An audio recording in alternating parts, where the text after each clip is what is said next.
नमस्कार दोस्तों, आप सभी का स्वागत है आपके अपने चैनल भोजपुरी स्मार्ट न्यूज में। तो दोस्तों, आज की खबर है भोजपुरी सिनेमा से जुड़ी दबंग super trending star Khesari Lal Yadav ji के बारे में। तो दोस्तों, आपको बता दूं, खेसारी लाल का आदि शक्ति फिल्म्स भोजपुरी यूट्यूब चैनल पे आज शाम तक एक बहुत ब्लॉकबस्टर देवी गीत रिलीज होने जा रहा है, जिसको देवी गीत को लिखे हैं हमारे दबंग राइटर अखिलेश कश्यप जी। तो आपको बता दूं कि गाने का नाम है, आप लोग स्क्रीन पर देख लीजिए, गाने का नाम है माई के आरती। तो दोस्तों, आपको बता दूं कि इस गाने को गाए हैं खेसारी लाल यादव।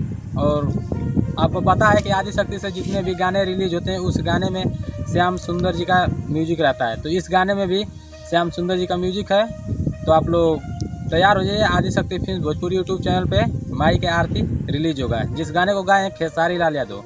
तो दोस्तों, अगर अपडेट पसंद आई है तो इस वीडियो को करिए लाइक और अपने दोस्तों में व्हाट्सअप फेसबुक पे शेयर करिए।